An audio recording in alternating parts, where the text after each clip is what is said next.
오늘 함께 읽은 로마서 7장 7절부터 13절까지 말씀 본문으로 해서 율법과 계명이라는 제목으로 함께 말씀을 나누기 원합니다. 지난주에는 우리가 7장 1절부터 6절까지 말씀을 함께 보았습니다.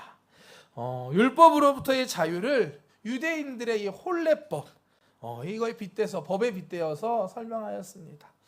당시 유대인들은 한 번 결혼을 하면 이혼할 수 있는 이 결정권이 오직 남자에게만 있었다고 합니다.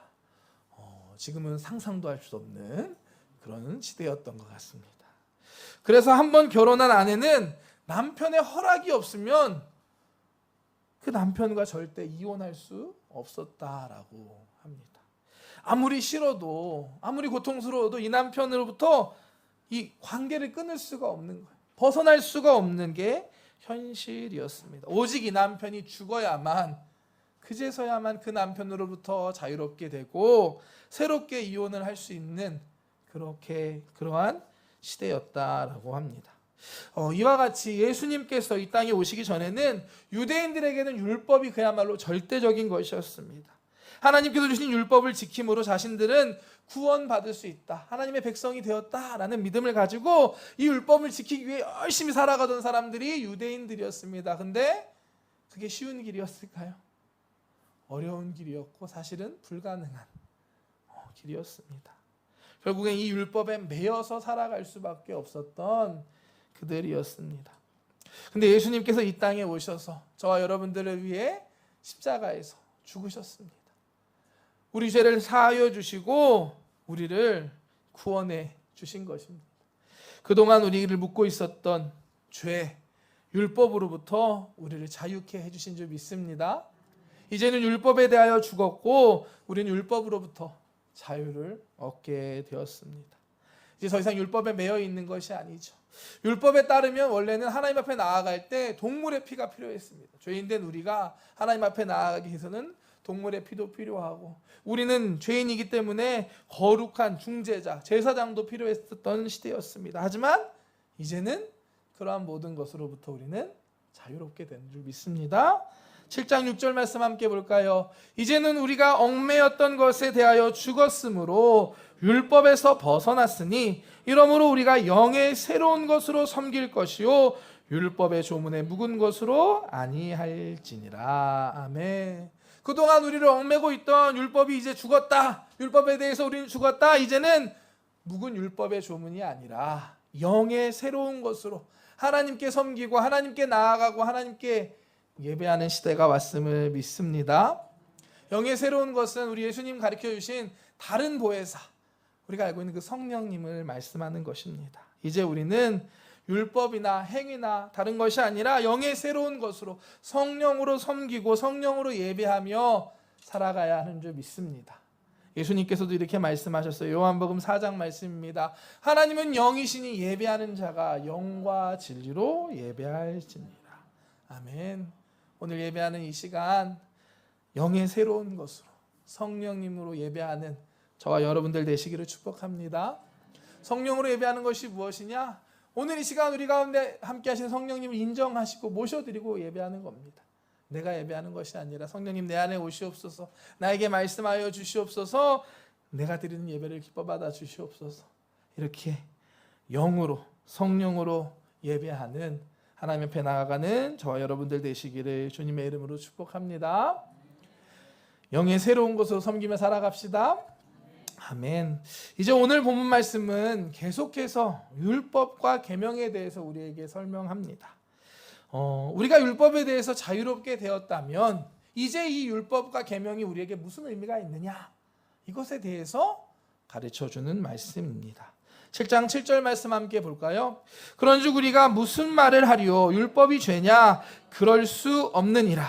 율법으로 말미암지 않고는 내가 죄를 알지 못하였으니 곧 율법이 탐내지 말라 하지 아니하였더라면 내가 탐심을 알지 못하였으리라. 아멘. 우리가 예수님을 통해 죄로부터 자유롭게 되었고 또 율법으로부터도 자유롭게 되었다. 이 말은 잘못 생각하면 그렇다면 죄랑 율법이 같은 건가? 라고 오해할 수도 있습니다. 하지만 오늘 본문은 우리에게 정확하게 얘기합니다. 그럴 수 없느니라. 아니다, 절대 그렇지 않다라고 우리에게 말하고 있습니다. 율법은 죄가 아니라 우리는 율법을 통해 죄를 알게 되는 것이다 라고 설명하고 있는 것입니다. 그러면서 예를 드는 게 있는데요. 10계명의 10번째 계명, 탐내지 말라라는 계명을 예로 들고 있습니다. 설교를 준비하면서 참 정말 적절한 예구나라는 생각을 새삼스럽게 하게 됐습니다. 왜냐하면 이 10계명의 10번째 계명이 조금 특별한 부분이 있기 때문입니다. 10계명의 10가지 계명 중에 유일하게 겉으로 드러나는 우리의 행위가 아니라 우리의 마음과 관련된 계명이 이 10번째 계명입니다. 함께 말씀 볼까요? 출애굽기 20장 말씀 함께 보겠습니다. 내 부모를 공경하라. 그리하면 내 하나님 야훼가 내게 주신 땅에서 내 생명이 길리라. 살인하지 말라. 간음하지 말라. 도둑질하지 말라. 내 이웃에 대하여 거짓 증거하지 말라. 내 이웃의 집을 탐내지 말라. 내 이웃의 아내나 그의 남종이나 그의 여종이나 그의 소나 그의 낙이나 물은 내 이웃의 소유를 탐내지 말라. 아멘. 이 10계명 중에 흔히 사람들과 관련됐다고 한 5계명부터 10계명까지에 이르는 말씀입니다. 이 5계명부터 말씀을 보면 9계명까지는 다 실제적인 행위랑 관련이 있습니다. 내 부모를 공경하라. 부모 공경. 살인하지 말라. 살인. 간음하지 말라. 간음. 도둑질. 거짓 증거. 모두 다 사실 우리가 실제로 행하는 행위와 관련되어 있음을 알 수 있습니다. 그런데 10번째 10계명은 어떻죠? 10번째 계명은 탐내지 말라. 탐내지 말라는 건 우리가 실제로 행위하는 것이 아니라 우리 마음속에서 일어나는 걸 의미합니다. 우리가 이웃의 소유를 보고 탐내는 것, 10계명 말씀은 우리에겐 그것 또한 죄다 라고 말하고 있는 것입니다. 탐을 해서 뺏어오는 거가 아니라 마음에 탐내는 거, 탐내지 말라 라고 말씀하고 있습니다. 만약 이 계명이 없다면 우리는 마음속에 일어나는 이 탐심, 이걸 죄라고 생각할 수 있을까요? 아이 부럽네, 아이 좋겠다, 자연스러운 모습이지 않을까요? 하지만 우리는 이 10계명 말씀을 통해서 이웃의 소유를 보고 탐내는 것 또한 죄다라는 것, 그것을 알 수 있습니다. 다른 사람들 눈에 보이지 않는 잘 죄인 줄 모를 것 같은 것도 우리는 계명을 통해서 죄라는 것을 깨닫고 알 수 있는 것입니다. 이처럼 율법과 계명을 통해 우리는 죄를 깨닫게 되는 것입니다. 사실 우리는 죄에 대해서 잊고 살아갈 때가 너무 많습니다. 예수님 믿고 구원받은 저와 여러분도 다르지 않습니다. 물론 회개하고 하지만 때로는 우리 살아가다 보면 다른 사람들과 비교하면서 그래도 나 정도면 이런 마음을 먹고 마치 죄인이 아닌 것처럼 살아갈 때가 있습니다. 그럴 때 우리에게 필요한 것이 바로 이 율법과 계명입니다. 이 율법과 계명을 통해 우리의 모습을 다시 바라보면 내가 죄인이구나, 우리 모두가 어쩔 수 없는 죄인이구나 라고 깨닫고 인정할 수밖에 없는 것입니다. 요한복음 8장 말씀 보면 그 가늠하다 현장에서 잡혀온 여인의 이야기가 있습니다. 서기관과 바리새인들이 음행한 이 여자를 잡아서 예수님 앞으로 끌고 옵니다. 함께 말씀 볼까요? 요한복음 8장 3절부터 말씀입니다. 서기관들과 바리새인들이 음행 중에 잡힌 여자를 끌고 와서 가운데 세우고 예수께 말하되 선생이여, 이 여자가 간음하다가 현장에서 잡혔나이다. 모세는 율법에 이러한 여자를 돌로 치라 명하였거니와 선생은 어떻게 말하겠나이까? 그들이 이렇게 말함은 고발할 조건을 얻고자 하여 예수를 시험함이러라. 예수께서 몸을 굽히사 손가락으로 땅에 쓰시니. 아멘. 서기관들과 바리새인들이 이 여자를 잡아서 예수님 앞에 끌고 온 건 목적이 있었습니다. 예수님을 고발하기 위해서, 어떻게 하면 예수님 꼬투리 잡기 위해서 지금 이 여자를 끌고 왔던 것입니다. 예수님 다 알고 계셨죠. 그래서 어떻게 할까요 하니까 아무 말씀 안 하시고 바닥에 앉아서 무언가를 이렇게 쓰기 시작하십니다. 그러고 나서 다시 일어나서 그들에게 말씀하십니다. 말씀 볼까요? 7절부터 말씀 보겠습니다. 요한복음 8장 7절 말씀. 그들이 묻기를 맞이 아니하는지라 이에 일어나 이르시되 너희 중에 죄 없는 자가 먼저 돌로 치라 하시고 다시 몸을 굽혀 손가락으로 땅에 쓰시니. 아멘. 예수님께서 무언가를 쓰고 계시자 사람들이 뭐라고 묻지 않았다고 말합니다. 그러고 나서 예수님께 다시 일어나셔서 사람들에게 말씀하십니다. 너희 중에 죄 없는 자가 먼저가 중요한 것 같아요. 먼저 돌로 치라 라고 말씀하십니다. 그러고 나서 다시 몸을 굽혀서 손가락에 무언가를 계속해서 쓰십니다. 그러자 놀라운 일이 일어나죠.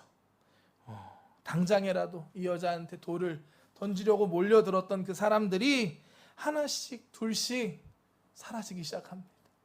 도망가기 시작합니다. 말씀으로 볼까요? 9절 말씀 보겠습니다. 그들이 이 말씀을 듣고 양심의 가책을 느껴 어른으로 시작하여 젊은이까지 하나씩 나가고 오직 예수와 그 가운데 섰는 여자만 남았더라. 아멘. 참으로 놀랍고 한편 또 재밌는 장면인 것 같습니다. 가늠한 여자를 잡아서 돌로 치겠다고 몰려드는 사람들이 예수님 뭐라고 쓰기만 했는데 그걸 보더니만 하나 둘씩 잠깐만 나 일이 있었네 사라지기 시작한 거였습니다. 많은 사람들이 참 궁금해합니다. 뭘까요? 예수님 뭐라고 쓰셨을까? 여러분 어떻게 생각하시나요? 과연 무엇을 쓰셨을까요? 과연 뭘 썼길래 이 사람들이 이런 반응, 양심의 가책을 느끼고 그 자리를 떠날 수밖에 없었을까요? 물론 성경에서 정확하게 알려주지 않고 있지만 저는 아마도 제일 먼저는 십계명을 쓰지 않았을까 생각합니다. 왜냐하면 예수님 처음 쓰셨을 때 다른 사람들이 물어보지 않았다, 다 아는 내용을 썼다고 볼 수 있는 거예요. 예수님 다 쓰셨겠죠. 그러고 나서 그들에게 말합니다. 너희 중에 죄 없는 자가 돌로 치라. 그리고 다시 앉아서 쓰기 시작하시는데 이때는 아마도 그들만이 알 수 있는 무언가를 쓰지 않으셨을까 라고 생각을 합니다.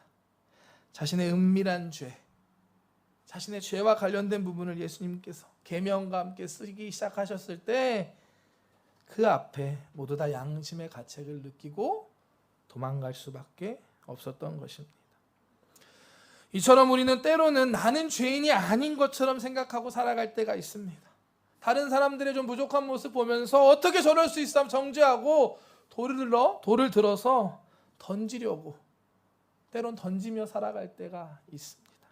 하지만 율법과 계명 앞에 진실하게 자신의 모습을 돌아본다면 결국 우리 모두가 죄인이라는 사실을 인정하고 깨달을 수밖에 없는 것입니다. 이처럼 우리는 율법과 계명을 통해서 우리의 연약함, 우리의 죄를 깨닫고 알 수 있는 것입니다. 이것만 생각한다면 참 율법과 계명이 좋구나, 우리를 좋은 쪽으로 인도해 갈 것처럼 느껴집니다. 하지만 사실은 그 반대가 되죠. 왜냐하면 죄가 가만히 있지 않기 때문이죠. 계명이 있다고 한들 죄는 기회만 있으면 우리가 이 계명을 어기고 범죄하고 죄짓게 역사하기 때문입니다. 말씀 볼까요? 8절부터 말씀 보겠습니다. 그러나 죄가 기회를 타서 계명으로 말미암아 내 속에 온갖 탐심을 이루었나니 이는 율법이 없으면 죄가 죽은 것임이라. 전에 율법을 깨닫지 못했을 때에는 내가 살았더니 계명이 이름에 죄는 살아나고 나는 죽었도다. 생명에 이르게 할 그 계명이 내게 되하여 도리어 사망에 이르게 하는 것이 되었도다. 아멘. 사실 이것이 율법과 계명의 한계입니다. 우리의 한계이기도 하죠.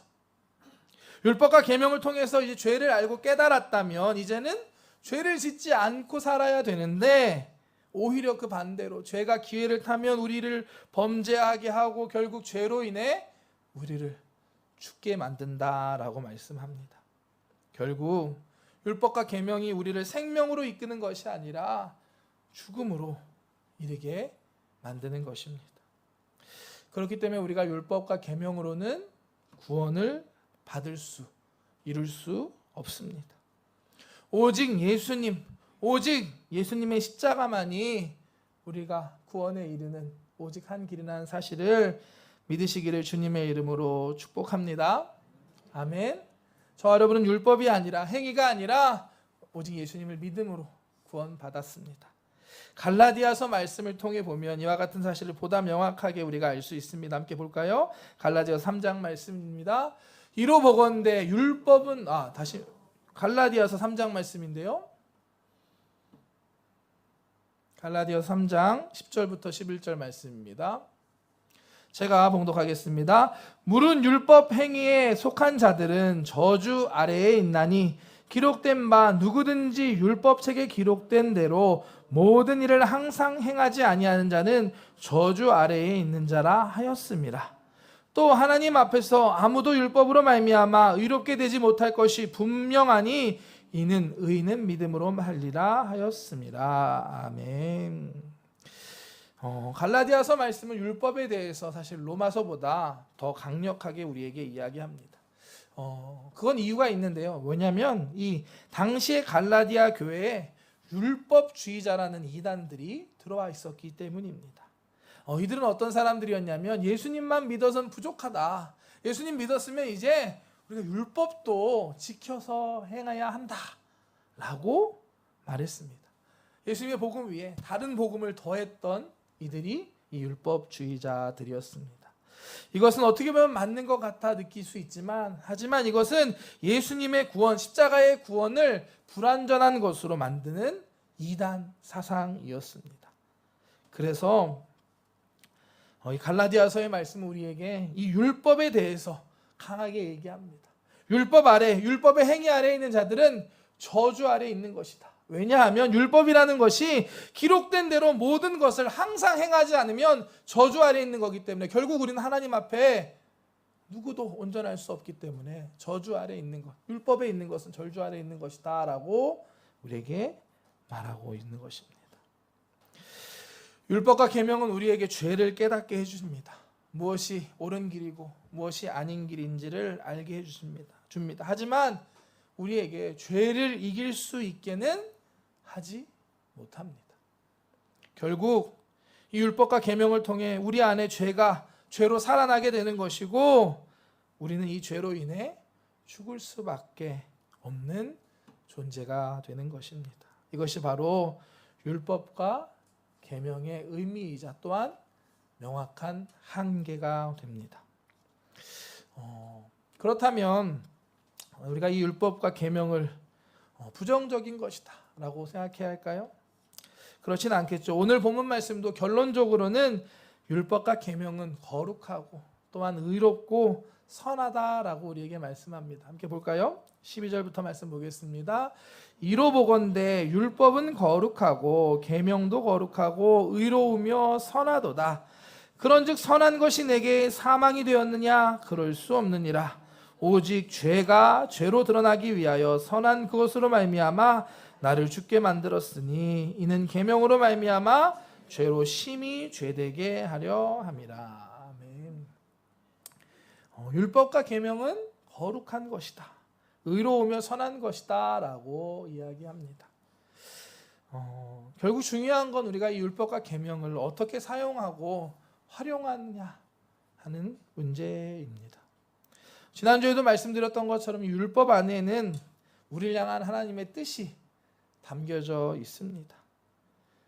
그러므로 우리는 이 율법과 계명을 통해서 하나님의 뜻을 알 수 있고 우리를 향한 하나님의 마음을 깨달을 수 있는 것입니다. 우리에게 주신 가장 첫 번째 계명 무엇일까요? 우리 인류에게 주신 하나님의 가장 첫 번째 계명은 창세기 3장에 나옵니다. 바로 에덴 동산에서 아담에게 주신 선악과 말씀이었습니다. 3장 16절부터 함께 볼까요? 야훼 하나님 3장 16절 17절 말씀입니다. 네, 제가 구절을 잘못 알려드렸네요. 제가 읽을게요. 야훼 하나님이 그 사람에게 명하여 이르시되 동산 각종 나무의 열매는 내가 임의로 먹되 선악을 알게 하는 나무의 열매는 먹지 말라. 내가 먹는 날에는 반드시 죽으리라 하시니라. 아멘. 잘 아시는 선악과에 대한 말씀입니다. 하나님께서 이 아담에게 이 에덴 동산에 살게 하시면서 동산의 모든 나무실과는 너가 임의로 마음껏 먹는데 단 하나 동산 중간에 있는 선악과는 먹지 말라라고 말씀하십니다. 하나님께서 왜 이 선악과를 먹지 말라고 하셨을까요? 너무 맛있어서 하나님 다 드시려고? 아니겠죠? 이 계명 안에는 하나님의 뜻이 담겨져 있습니다. 하나님께서는 동산에 있는 나무들, 많은 나무들이 있었고 그 열매를 아담 마음대로 네 뜻대로 먹으라, 너가 주인 되어서 먹으라 라고 말씀하십니다. 그런데 단 하나만, 하나님 지정하신 이 선악과 이 하나만은 먹지 말라라고 명령하셨습니다. 하나님께서는 이 계명을 통해서 아담에게 하나님의 주권에 대해서 가르쳐 주고 계신 것입니다. 너가 주인인 것처럼 네가 임의로 모든 걸 행하고 살아가지만 너가 주인이 아니고 진짜 주인은 바로 나다. 그것이 바로 이 선악과에 담겨져 있는 하나님의 뜻인 줄 믿습니다. 또한 나무의 이름도 참 의미심장하죠. 선악을 알게 하는 나무. 우리에게 선악의 기준, 좋고 나쁜 것의 기준이 너 자신이 아니라, 내 것이 아니라 그것은 나에게 있는 것이다 라고 하나님께서 가르쳐주고 계신 것입니다. 여러분들의 선악의 기준은 어디에 있나요? 내 판단과 내 생각, 내 경험이 아니라 그것까지도 하나님께 드리기를 하나님은 원하고 계십니다. 하나님께서는 가장 처음 주셨던 이 계명을 통해서 우리에게도 하나님의 주권을 인정하고 순종하는 삶을 살길 원한다는 것을 가르쳐 주십니다. 또한 우리가 내 뜻대로, 내 기호대로 내가 판단하고 살아가는 것이 아니라 하나님이 기뻐하시는 하나님의 뜻을 따라 살아가는 삶을 살라라고 우리에게 말씀하시는 줄 믿습니다. 또한 두 번째, 우리가 대표적인 또 다른 계명은 출애굽한 이스라엘 백성에게 주신 율법이었습니다. 하나님께서는 이스라엘 백성을 출애굽하게 하신 다음에 시내산에서 그들과 함께 시내산 언약, 약속을 맺으십니다. 말씀을 통해 함께 볼까요? 출애굽기 19장 말씀입니다. 내가 애굽 사람에게 어떻게 행하였음과 내가 어떻게 독수리 날개로 너희를 업어 내게로 인도하였음을 너희가 보았느니라. 세계가 다 내게 속하였나니 너희가 내 말을 잘 듣고 내 언약을 지키면 너희는 모든 민족 중에서 내 소유가 되겠고 너희가 내게 대하여 제사장 나라가 되며 거룩한 백성이 되리라. 너는 이 말을 이스라엘 자손에게 전할지니라. 아멘. 하나님께서 시내산에서 모세를 통해서 이스라엘 백성에게 말씀하십니다. 이와 같은 하나님의 말씀에 이스라엘 백성은 우리가 하나님의 뜻에 순종하겠습니다, 하나님 말씀대로 살겠습니다 라고 응답을 합니다. 8절 말씀 함께 볼까요? 백성이 일제히 응답하여 이르되 야훼께서 명령하신 대로 우리가 다 행하리이다. 모세가 백성의 말을 야훼께 전하매. 아멘. 시내산에서 이스라엘 백성과 하나님 사이에 이 시내산 언약이 맺어지는 장면입니다. 하나님께서는 이 언약을 맺으신 후에 드디어 십계명을 시작으로 많은 율법의 말씀들을 그들에게 주십니다. 이 말씀들은 결국 이스라엘 백성으로 하여금 하나님의 거룩한 나라, 거룩한 백성이 되게 하는 것이었습니다. 하나님께서 율법을 그들에게 주신 것은 그들을 힘들게 하고 어렵게 하기 위한 것이 아니라 그들로 하여금 세상 속에서, 이방 민족들 속에서 거룩하게 구별된 모습으로 살기를 원하셨던 것이었습니다. 이 율법 안에 있는 하나님의 뜻은 지금도 변치 않았다고 믿습니다. 우리를 향해도 동일하다고 저는 믿습니다. 우리도 예수님을 믿고 구원받았습니다. 세상 속에서 똑같이 살아갑니다. 구원받은 우리가 어떻게 살아가야 할까요? 이 하나님의 율법과 계명 안에 하나님의 뜻과 그 방법과 길이 있음을 우리가 알아야만 합니다. 물론 이게 구원을 이루기 위해서 율법이 더 필요하다 얘기하는 율법주의랑은 다른 것입니다. 구원은 우리가 예수님의 은혜로 믿음으로 받은 다음에 하나님의 백성으로 살아가기 위한 길과 방법을 율법을 통해, 하나님의 말씀 계명을 통해 우리가 알아야 하는 줄 믿습니다. 제가 대표적으로 선악과와 또 율법, 이스라엘 민족의 율법을, 시내산에서 주신 율법을 말씀드렸지만 우리에게 주신 하나님의 말씀, 이것 자체가 하나님의 율법이고 계명인 줄 믿습니다. 하나님께 구원받은 저와 여러분들이 이 말씀대로, 이 말씀 안에서 하나님의 뜻을 따라서 순종하며 거룩하게 구별된 삶을 사는 저와 여러분 되시기를 주님의 이름으로 축복합니다. 오늘은 함께 율법과 계명에 대한 말씀 함께 나누었습니다. 우리는 율법과 계명의 의미와 또한 한계를 잘 알고 또 우리 삶 가운데 잘 활용하며 살아야 할 줄 믿습니다. 우리는 먼저 율법과 계명을 통해 우리의 죄를 깨달아 알 수 있습니다. 물론 이것이 우리를 온전한 구원까지 인도해 주지 못하지만 그 안에서 우리는 하나님의 뜻을 발견할 수 있고 또한 우리의 연약함을 발견할 수 있습니다. 다른 사람을 정죄하기보단 나의 부족함을 먼저 깨달을 수 있습니다. 율법을 통해 하나님의 뜻을 깨달아 아는 저와 여러분들 되시기를 축복합니다.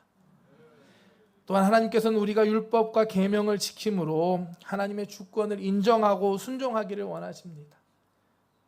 이 세상 속에서 또한 하나님의 자녀로서 거룩하고 구별되게 살아가기를 바라시는 줄 믿습니다. 우리가 율법을 통해 하나님의 말씀을 통해 하나님의 마음과 뜻을 깨달아 정말 하나님의 마음에 합한 사람, 하나님의 기쁨으로 살아가는 우리 기인초 성전 모든 성도님들 되시기를 주님의 이름으로 축복합니다. 축복합니다. 기도하겠습니다. 사랑의 하나님 감사드립니다. 오늘도 이 복된 주일날 우리를 이 성전 가운데 불러주시고 함께 예배하며 귀한 하나님의 말씀을 나눌 수 있게 하신 것 감사합니다. 오늘은 로마서 말씀을 통해서 율법과 계명의 의미에 대해서 우리가 함께 말씀 나누었습니다. 하나님, 우리가 이 율법과 계명을 그 의미와 또 그 한계를 잘 알고 또 활용하며 살아갈 수 있는 자들 되게 하여 주시옵소서. 우리의 모습들을 하나님 말씀 앞에 비추어 보며 정말 더 하나님이 기뻐하시는 뜻대로 순종하며 살아갈 수 있는 우리가 되기를 원합니다. 또한 정말 이 말씀을 순종함으로 우리의 주 되시는 하나님 되시는 하나님의 주권을 인정하고 온전히 순종하며 따르며 살아갈 수 있는 우리 모두가 되게 하여 주시옵소서. 또한 세상 가운데 구별되기를 원합니다. 이스라엘 백성에게 율법을 통하여 거룩한 구별된 하나님의 백성으로 살게 하셨던 것처럼 우리 이 땅 가운데 하나님의 말씀 안에서 하나님의 뜻을 구하며 그 뜻에 순종하며 거룩하게 구별된 삶을 살아갈 수 있는 우리 모두가 되게 하여 주시옵소서. 하나님, 우리 시간 찬양하고 기도합니다. 우리의 삶 가운데 그러지 못했던 것들이 있다면 회개할 수 있는 허락하여 주시옵시고 주님이 기뻐하시는 모습으로 회복되는 변화될 수 있는 우리의 삶 되게 하여 주시옵소서. 성령님 역사하여 주시옵소서. 인도하여 주시옵소서. 감사드리며 예수님의 이름으로 기도드렸습니다. 아멘.